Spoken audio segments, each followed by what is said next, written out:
트럼프 대통령이 이란을 향한 압박 수위를 최고조로 끌어올리고 있습니다. 발전소 등 이란의 민간 시설 공격을 예고했는데 또 주말을 이용할지 관심이 쏠리고 있습니다. 이 시간 김열수 한국군사문제연구원 안보전략실장과 함께 집중 분석해 보겠습니다. 어서 오십시오. 네, 안녕하세요. 네, 트럼프 대통령 조금 전에 SNS에 또 글을 올렸습니다. 이란 파괴, 우린 아직 시작도 안 했다면서 다음 타겟은 교량과 발전소가 될 것이다. 그런데 교량은 이미 파괴를 했잖아요. 그거는 이제 시작도 안 했다는 것은 말이 맞고요. 예. 이걸 이제 지금까지의 미국의 이런 공격을 보면은 크게 3단계로 진행이 된다라고 보거든요. 첫 번째는 이제 지도부 제거한 거고요. 두 번째는 이제 군사적 목표였죠. 그래서 미사일하고 그다음에 드론하고 그리고 이제 주로 이제 군사 시설과 관련된 소위 말해서 군수 공작까지 포함해서 군사 인프라까지 이제 타격을 했거든요. 이게 이제 세 번째가 이제 민생 인프라로 나오는데 그 민생 인프라가 어제 트럼프 대통령이 10시에 연설한 거 있잖아요. 그 연설하고 나서부터 이제 민생 인프라에 본격적으로 이제 때리는 거예요. 예. 그 우리가 흔히 이제 민생 인프라고 그러면은 교량, 그다음에 철도, 그다음에 전력, 댐, 그다음에 에너지 시설 이런 것들이 이제 민생 인프라가 돼요. 그런데 우리가 지금 한국 시간으로 4월 7일 9시까지 이렇게 10일 동안 유예가 돼 있잖아요. 예. 유예가 돼 있는데 그때 뭘 때리겠다고 그랬어요? 전력 때리겠다고 그랬잖아요. 예. 전력 다음에는 이제 에너지 때리겠다고 그랬거든요. 그러면은 이제 민생 인프라를 낮은 순서로 이렇게 보면 교량 때리고 그다음에 뭐 항만이나 이런 거 이제 때리고 그리고 난 뒤에 이제 점점 이거 이제 올리겠다는 그런 얘기거든요. 네. 그렇다라고 하면은 이제 교량을 때린 것은 오늘 때린 것은 그거 하나였어요. 교량이 이란에 얼마나 많겠습니까? 그러니까 특히 지금 저기 보이는 저 교량은 네. 테헤란으로부터 서부 지역으로 연결되는 건데 저 서부 지역으로 연결이 돼서 저것이 이라크를 거쳐서 그다음에 그 레바논을 거쳐서 시리아까지 연결되는 그 도로가 됩니다. 그러면은 저 도로를 통해서 사실상 이란에서 생산되는 그 많은 그 무기들 이런 것들이 전부 다 저 교량을 통해 가지고 결국 누구한테 가느냐면은 저항의 축들한테 가는 거거든요. 헤즈볼라한테 가는 거란 말이죠. 그래서 저 교량이 완성된 게 아니잖아요. 그래서 지금 이제 한창 공사하고 있는 거를 때렸는데 저것은 그래 이번에는 내가 공사하는 것을 때려서 다음에는 지금 가장 교통량이 많은 거 너희들이 가장 고통스럽다고 생각하는 그 교량 때릴 거야. 그 얘기고요. 예. 전력은 제가 볼 때는 조금 더 시간을 둘 겁니다. 그래서 4월 7일 그러니까 트럼프의 약속을 그대로 믿는다면 요 조건이에요. 그대로 믿는다면 4월 7일 한국 시간으로 9시간 넘어서 그때까지 협상이 이루어지지 않는다면 이제는 뭐 사날밖에 안 남았잖아요. 그때 되면은 저 전력 시설 때린다고 그랬기 때문에 그 전까지는 주로 교량이나 철도나 항만 시설 같은 것을 주로 때릴 거예요. 그리고 이제 4월 7일 9시 지날 때까지 안 되면은 그때부터는 이제 전력 시설 때릴 겁니다. 네. 그러니까 시작도 안 한 거죠, 사실은. 시작도 안 한 상황이다. 이렇게 이제 뭐 전심적으로 타격이 갈 것으로 예상이 되지만 그래도 협상이나 합의에 대한 단어들은 꾸준히 나오고 있어요. 이 영상 올리면서도 그 메시지를 넣었는데, 그러니까 형식으로는 어떤 협상을 계속 어떤 위협하는 협박 같은 느낌이긴 한데 좀 읍소를 하는 듯하기도 하고요. 이중 전략이라고 봐야죠. 예. 이제 한쪽으로는 이제 군사적인 작전은 군사 작전을 그대로 하고 또 한쪽으로는 물밑으로는 계속 협상을 하고 있는 거거든요. 그래서 협상은 우리가 알다시피 이제 제3자를 통한 간접 협상이 있고 또 이란의 외교부 장관이 얘기한 것처럼 위트코프한테 미국의 협상단이죠. 위트코프한테 직접 이제 메시지를 받는다고 그랬잖아요. 그러니까 이제 직접 협상이 있는 거죠. 그건 이제 메시지를 서로 주고 받는 것일 뿐이지. 그러니까 내가 가지고 있는 것이 나는 이렇게 하려고 하는데 네 생각은 어떠냐 그러면은 이란에서 다시 이제 물밑으로 주고 그러면은 거기서 안 된다 이거는 다시 그게 지금 몇 분 오가고 있는 거거든요. 그래서 지금 왜 이제 어제 같은 날도 트럼프 대통령이 이렇게 갑자기 전혀 예고하지 않은 상태에서 하루 전날 그냥 내일 할게 그래가지고 대국민 연설을 한 거잖아요. 그 왜 그랬을까요? 이게 오고 가고 하는데 마음에 안 맞는 거예요. 트럼프 대통령 입장에서 자기가 요구하는 그 안이 안 나오는 거죠. 그래 그렇다라고 하면 나 때려버리겠다라고 이제 강한 압박을 하는 거죠. 그래서 지금 트럼프 대통령이 하고 있는 이 모습도 한쪽으로는 물밑으로는 협상을 하지만 자기가 원하는 협상 안에 도달하도록 하기 위한 강화 배기의 일환으로 이렇게 완전히 석기시대로 되돌리겠다고 네. 얘기하는데 정말 이게 협상이 잘 안 돼서 정말 전력시설과 에너지시설까지 다 때리면 이란은 석기시대로 돌아가는 거죠. 예, 지금 보시는 이 영상, 다리 폭격 네네. 영상인데 말씀하신 것처럼 미개통 교량이긴 하지만 이 사고로 민간인 포함해서 100여 명 사상자가 나왔습니다. 예. 사실 이란 초등학교 폭격 사고도 그렇고 민간인 피해자가 크면 여론이 급격히 악화되잖아요. 네, 그 여론은 이제 이란 쪽에서도 여론이 물론 안 좋고 저게 이제 국제사회 그리고 이제 미국 내에서도 여론은 안 좋을 수밖에 네. 없습니다. 그런데 이제 저게 이제 군사적으로 저것을 이제 사전에 이게 나중에 이제 미래의 위협을 사전에 제거하는 했다고 그러고 지금은 현재는 전쟁 상황이다라고 하면 글쎄요, 그게 이제 이게 인도주의적으로는 또는 국제법적으로는 이게 안 맞을 수 있지만 전쟁이라고 하는 것이 항상 인도주의적법을 다 지키면서 할 수 있는 것은 좀 힘들거든요. 네. 그런 차원에서 비판의 소지는 아마 있을 겁니다. 근데 지금 이제 시장님께서 얘기하신 것처럼 점진적으로 인프라가 점점 중요한 네, 순으로 네. 간다면 그렇죠. 오름차순으로 이제 타격을 한다면 그렇죠. 그 시간표를 좀 예상을 했을 때 지금 네. 오늘 증시가 쉬고 토요일 일요일 주말이잖아요. 그럼 네. 이 사이에 좀 더 큰 타격이 이루어질까요? 아니요. 제가 이제 이걸 가지고 어떤 분들은 뭐 이렇게 이제 분석을 했더라고요. 이게 금토일이 부활절 이제 휴가 기간이잖아요. 예. 부활절 휴가 기간인데 그렇기 때문에 정시도 이제 안 하기 때문에 요때를 이제 기해 가지고 기습 작전을 하지 않겠느냐 네. 이렇게 예. 이제 얘기를 하는데 기습이라고 하는 것은 군에 갔다 오신 분들이 잘 아시겠지만 저기 모르는 시간과 저기 모르는 장소에 예? 그리고 이제 이게 정말 적들이 생각하지 못한 수단을 가지고 때리는 것을 우리는 기습이라고 얘기하잖아요. 그런데 지금 저 기습 작전은 다 알잖아요. 지금 우리 여기 YTN에서도 얘기하고 있지 네. 않습니까? 이게 이번에 금토 일요일 날 때리겠네 네. 얘기하는 거죠. 그럼 어디를 때리냐? 하르고 때리겠네. 그리고 이제 여기 호르무즈 입구 섬 때리겠네. 그 얘기하잖아요. 그럼 네. 수단은 저쪽은 공정 부대 투입하겠네. 이쪽은 상륙 부대 투입하겠네.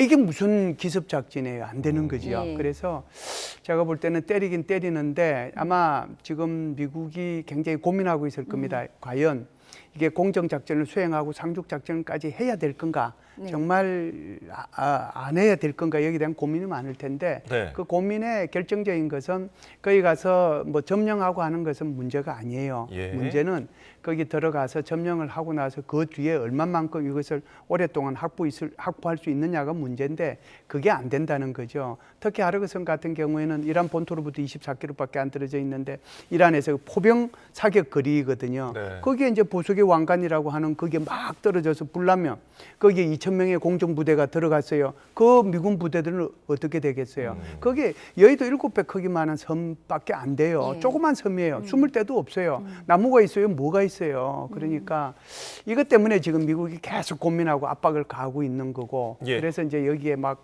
병력이 많이 가는 것처럼 또 항공모함에 한 척 더 가는 것처럼 이렇게 얘기하는데 항공모함 한 대 더 가는 것은 지금 아무 일도 할 수 없는 포도함 그거 교체하기 위해서 가는 거고 10,000명 더 출발하도록 돼 있는데 아직도 출발 안 했잖아요. 그러니까 예. 결국 그 지역에 가 있는 인원은 공정부대 2,000명, 해병대 5,000명, 7,000명밖에 없는데 그 인원 가지고 무슨 대규모의 기습 작전과 이런 것들이 가능하겠어요. 그래서 저는 이제 2박 3일 동안 안 하기를 바랍니다. 그래서 예. 오히려 사실상 이것이 그 트럼프 대통령이 얘기한 것처럼 석기시대 쪽으로 계속 얘기를 한다면 예. 이걸 이제 단계를 올려야 되면은 지금 때려야 될 그 교량이나 항만이나 철도나 이런 것들이 얼마나 많겠어요. 예. 정말 중요한 지역을 연결하는 대한민국 영토의 16배 반 정도 되는 이란 지역에 얼마나 많은 것들이 깔려 있겠어요.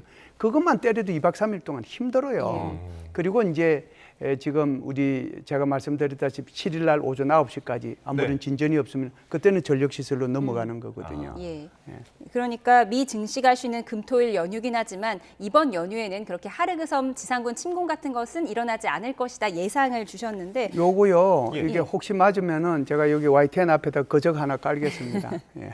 근데 그런가 하면 혹 멧돼지라고 별명이 있는 A10 네네, 공격기도 네. 추가 배치가 됐어요. 이게 네네. 이름이 좀 특이해서 좀 집중이 되는데 혹 멧돼지 어떤 무기인가요? 이거 우리 주한미군이 많이 갖고 있었어요. 아. 24대나 갖고 있었고요. 제가 군대 생활을 할 때도 이렇게 훈련을 하다 보면 예. 저게 제 주 임무가 캐스라고 하는 클로즈 에어 스포트를 줄임말입니다. 캐스라고 하는 건데 저게 이제 어디에 특화가 되어 있느냐 하면 저것이 전차를 잡는 데 특화되어 있는 부대예요. 그런데 저게 24대나 주한미군이 갖고 있었는데 작년도 1월 달부터 철수하기 시작해서 제가 알고 있기는 9월 말에 다 철수한 것으로 예. 알고 있습니다. 예. 그 철수한 그 A10기가 지금 이제 중동 지역으로 갔다고 봐야 되겠죠. 그래서 저 A10기라고 하는 것이 계속해서 우리 한국에 있어 왔는데 왜 저걸 이제 뺐느냐 하면은 그동안에 이제 우리 아파체 헬기들이 이것을 대신할 수 있고 대한민국도 아파체 헬기를 많이 갖고 있거든요. 그러니까 그러면은 저 헬기를 빼내고 오히려 전투기를 이제 한국에다가 더 두는 게 좋겠다. 이런 판단 하에서 저걸 뺀 거예요. 그런데 저게 중동 지역에서 혹시 상륙 작전을 하게 되면 어떤 역할을 하느냐 하면 우리가 모기 함대라고 얘기하잖아요. 모기 함대라는 게 아주 조그만 고속정, 네. 그다음에 거기에 있는 그 수상 드론, 예. 그리고 이제 뭐 이제 이것이 이제 주 핵심이에요. 이것이 그러면 이게 조금 이제 고도를 낮춰 가지고 지금 고속정이나 또는 이제 거기 수상 드론을 격추하는데 저것만큼 좋은 게 없습니다. 예. 그래서 일부러 저걸 이제 갔는데 저게 갔다라고 보는데 저 A10기가 지금 저기 나오는 것은 지금 가상이거든요. 예. 저렇게까지 낮게 날아가면은 저거는 대공포화에 걸리죠. 예. 그러니까 저렇게까지는 안 되고요. 충분히 크기를 인식할 수 있을 정도로 이렇게 해서 때리기 시작을 하면 그게 아주 정확하게 가서 파괴를 할 수 있기 때문에 그래서 지금 16대가 원래 있었거든요. 거기에. 예. 근데 14대가 이번에 추가됐기 때문에 아마 총 30대예요. 총 30대가 한꺼번에 떠가지고 때리기 시작을 하면 아마 상륙작전 하는 데는 굉장히 큰 도움이 될 겁니다. 그러니까 저게 속도가 느린 노후기종이라고 알려졌는데 네, 오히려 네. 빠른 작은 함정들이나 드론을 잡는 데는 더 효과적이다. 그런 거죠. 최적이죠, 저게. 예. 저게 최적이기 때문에 그래서 저게 저쪽으로 간 거예요. 예. 근데 지금 이란의 목표물들이 좀 공습 목표물들이 고갈이 돼서 미군이 네. 고민 중이다라고 하는데 지금 저런 것들을 통해서 그러니까 작은 전력까지 파쇄시키려고 하는 의도일까요? 아니요, 그거는 이제 군사 목표하고 이게 인프라 목표하고 좀 구분을 해야 될 텐데 네. 군사 목표는 미군이 얘기한 것처럼 지금 뭐 70-80% 이상 다 파괴했다라고 그러잖아요. 예. 그리고 이제 그 군수 공장들도 거의 다 파괴했다라고 그러는데 이란의 지금 혁명 수비대에서 얘기하는 것은 반대로 얘기한단 말이죠.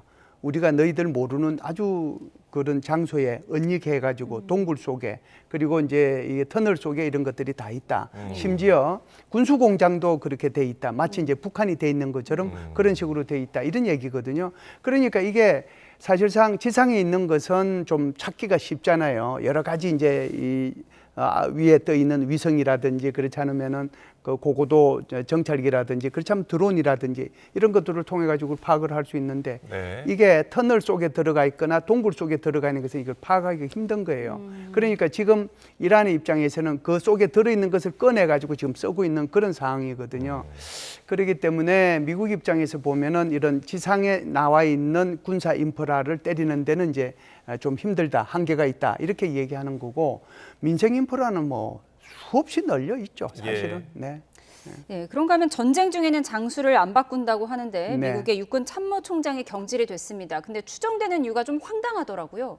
이게 이제 문화 전쟁하고 연관이 되는 건데요. 사실은 이게 이제 바이든 대통령 때는 사실상 정치적 올바름 뭐 그렇게 얘기해서 이게 이제 예를 들어서 인종차별이라든지 뭐 이런 것들을 이제 절대로 하지 못하게 하고 그렇게 해서 소위 말해서 DEI라고 얘기하잖아요. Diversity, 뭐 그다음에 저기 Equity, 그다음에 Inclusiveness. 그러니까 이런 것들을 다양성, 포용성 이런 것들을 해가지고 군에서 이제 그러니까 설령 성 문제에 있어서 소주자라고 하더라도 그들이 네. 뭐 진급하거나 뭐 이런 데 전혀 문제가 없도록 이렇게 다 배려를 해줬거든요. 그것을 이제 political correctness라고 해서 정치적 올바름이라고 해가지고 그렇게 해왔는데 이 트럼프 행정부 들어서 가지고 여기에 대해서 굉장히 이제 비판적이었어요. 그래서 막 걸러내기 시작을 했습니다.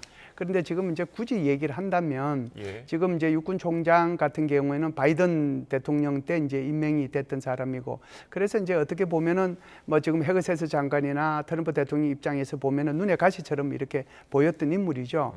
그런데 이제 결정적인 이제 사건이 이제 하나 생긴 건데 그게 바로 그 트럼프 저 지금 그림이 나오네요. 예. 트럼프 대통령을 지지하는 저기 그 키드 락이라고 하는 열렬한 그 지지자예요. 그 앞에서 지금 지금 저 아파치 헬기거든요. 아파치 헬기가 하브링을 하잖아요. 예. 저 두 대입니다. 네네. 하브링을 하니까 여기서 박수 치고 뭐 또 거수경례하고 이랬단 말이죠. 그러면은 육군 총장 입장에서는 어떻게 했어요? 조사를 해야죠. 조사를 하고 당연히 파이어 시켜야 되죠. 예. 그 트럼프 대통령이 좋아하는 파이어를 이제 쟤한테 이렇게 하려고 하니까 이게 헤그세스 장관의 입장에서 보니까 이건 아닌다라는 생각이 드는 거죠. 친 트럼프 가수니까요. 그렇죠. 야, 이건 네 뭐 친트럼프 가수니까 이런 거 아니냐.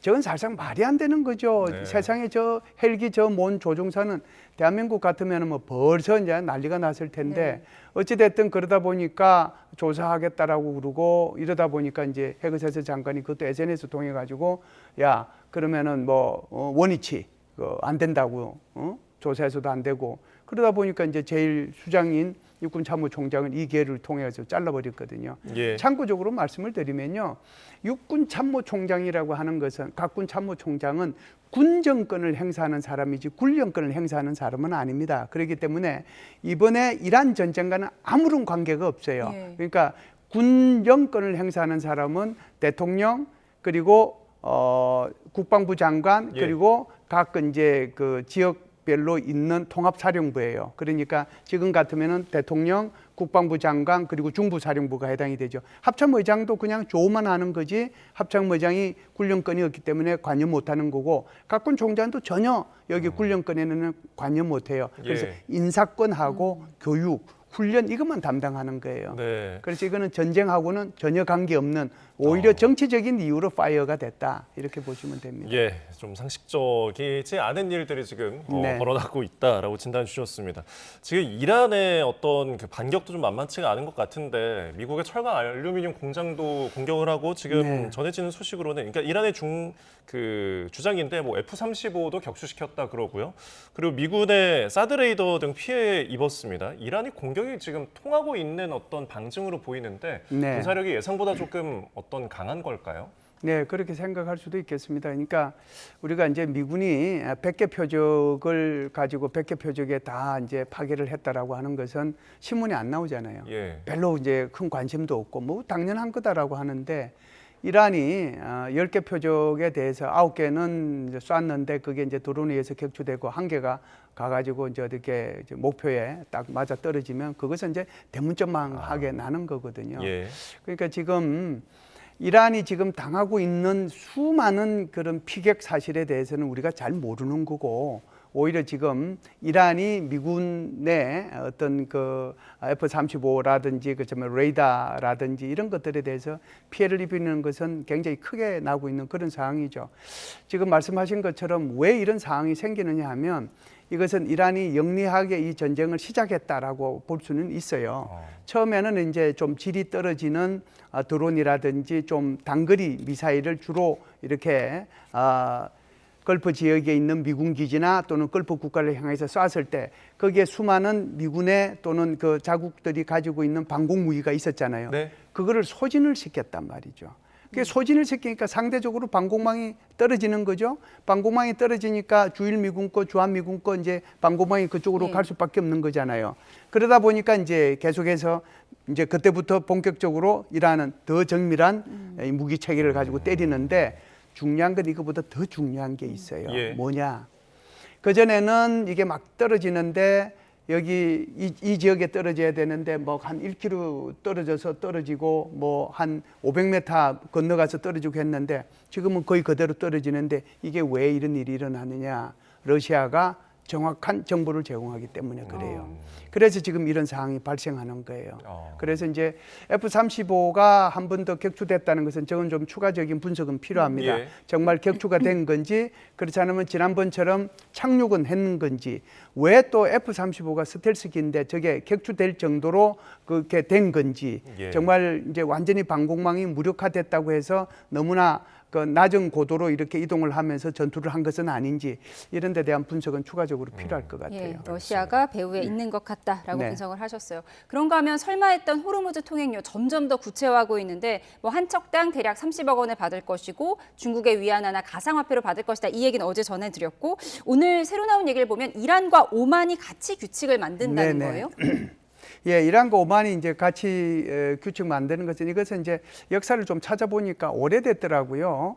그래서 이제 이게 오래된 게 1974년도니까 그때는 이제 팔레비 왕조가 있을 때입니다. 그 팔레비 왕조가 있을 때 오만하고 사실상 공동관리 의정서라고 하는 것을 예. 만들었어요. 그러니까 네. 호르무즈 입구에 사실상 오만이 있지 않습니까? 그러니까 거기가 중요한데 이게 이제 영해가 겹치거든요. 그렇죠. 영해가 겹치니까 여기에 대한 이제 공동관리 의정서가 있었는데 그때는 이제 사실상 이제 통행을 모니터링하고 또 해양 오염을 방지하고 수색 구호 활동을 하기 위해서 이게 공동관리 의정서를 만들었고 네. 그래서 이제 실무 체계를 구축을 했는데 이게 제대로 잘 작동이 안 됐어요. 예. 그러니까 이제 이번에 이 기회를 이용을 해서 옛날에 우리가 만들었던 이걸 하면 이란을 좀 끌어들이지 않겠는가 이런 생각을 이제 오만이 한 거죠. 네. 그리고 이제 이란의 입장에서는 이런 생각을 하는 거죠. 야, 이게 뭐 유엔에서도 뭐 모임을 하고 또 뭐 40개국 외무부 장관 회담을 하고 다음 주에는 또 뭐 군사 회담을 한다고 그러고 연합 함대를 구축하고 그러면은 결국은 호르무즈 해협 쪽에 자신은 빠지게 되고 연합 함대가 들어와서 이제 이 활동을 하게 되면은 이란으로 봐서는 이게 무슨 일이요? 예. 내 구역인데 이런 생각을 하는 거죠. 그래서 오히려 내하고 오만하고 이걸 이렇게 해서 공동관리 의정서대로 이렇게 만들어서 우리가 활동할 테니까 니들은 오지 말아라. 예. 그런 이제 의미가 있는 거거든요. 이란의 또 의미에서는. 그래서 오만으로 봐서는 이란을 좀 끌어들여야 되겠다는 그런 생각에서 이게 공동관리 의정서 문제가 나왔고 이란의 입장에서는 오히려 여기에 다른 나라들이 발을 들여놓지 못하도록 하는 수단의 하나로서 예. 여기에 이제 이게 좀 적극적으로 나서고 있지 않느냐. 근데 결론은 어떻게 날지는 모릅니다. 근데 말이 좋아 공동관리지 그럼 네. 통행료 받아서 그 수익 나눠 갖자 뭐 이런 의미일 통행료 수도 문제는 이제 딴 차원이라고 예. 봐야죠. 지금 통행료 얘기하는 게 위안화하고 지금 네. 코인이잖아요. 가상화폐, 예. 그런데 한번 생각해 보시죠. 지금 미국이 달러가 기축통화잖아요. 기축통화가 될 수 있었던 결정적인 것은 유류를 구매할 때 달러로 이게 지불을 해야 되도록 돼 있어요. 이거를 우리는 페트로 달러라고 네. 얘기를 하거든요. 그래서 이제 미국이 페트로 달러를 통해 가지고 나중에 환태한후에서 바꿔서도 1974년도, 73년도에 검에서 이제는 종이 돈으로 이렇게 바꿔졌음에도 불구하고 미국이 계속 기축통화를 유지할 수 있었던 것은 페트로 달러 때문에 그런 거예요. 그런데 왜 이제 이 미국이 이란을 공격했느냐 하는 여러 가지 이유 중에 하나가 있어요. 그게 바로 이란이 이 중국하고 원유를 이게 석유를 팔 때 예. 위안화로 결제한다는 거예요. 어. 그래서 아니 이게 뭔 소리지? 이제 이게 미국으로 봐서는 절대로 용납할 수 없는 거거든요. 네. 그것 때문에 이란을 가서 때린 여러 가지 이유 중에 하나가 거기에 있어요. 그런데 이걸 가지고 위안화를 하고 코인을 한다고 그러니까 이건 미국이 받아들일 수 없는 거거든요. 예. 결론이 어떻게 날지는 모르지만 이란의 입장에서는 많이 받고 싶죠. 뭐 30억이든 50억이든 많이 받고 싶은데 그것이 결국은 이제 세계 경제를 볼모로 잡는 거잖아요. 예. 그리고 이제 전 세계를 적으로 돌리는 그런 결과가 되기 때문에 전쟁이 끝나면 아마 그렇게 하지는 못할 겁니다. 알겠습니다. 통행료는 일단은 미지수인 점 짚어주셨습니다. 김열서 한국군사문제연구원 안보전략실장과 함께했습니다. 고맙습니다. 고맙습니다.